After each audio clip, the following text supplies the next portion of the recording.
Tam, kde sa končia cesty a začínajú stromy, kráčam v tichu, ktoré lieči. Les mi dýcha do duše, pomaly, s pokojom, čo nedokážem nájsť nikde inde. Každý krok medzi koreňmi je ako návrat domov.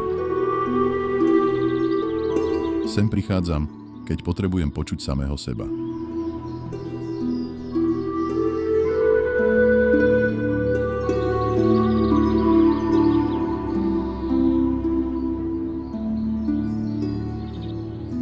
Ukladám si myšlienky ako listy pod nohy. Nechávam ich šepkať vetru a ten mi odpovedá len tým, čo naozaj potrebujem.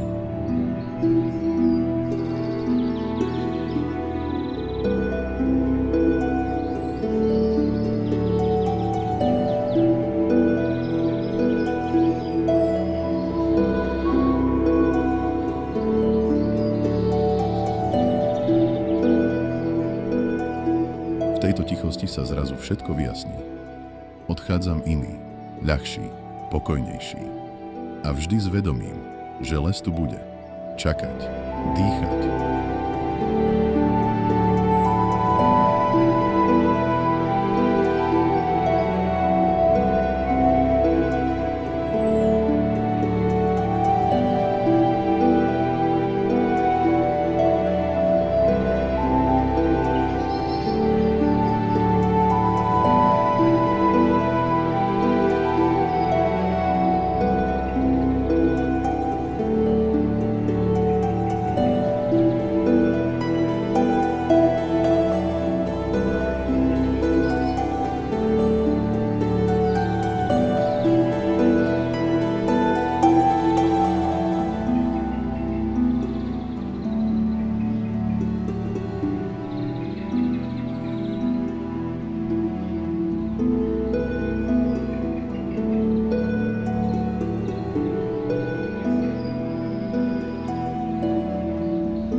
Niekedy sa človek musí stratiť, aby sa našiel.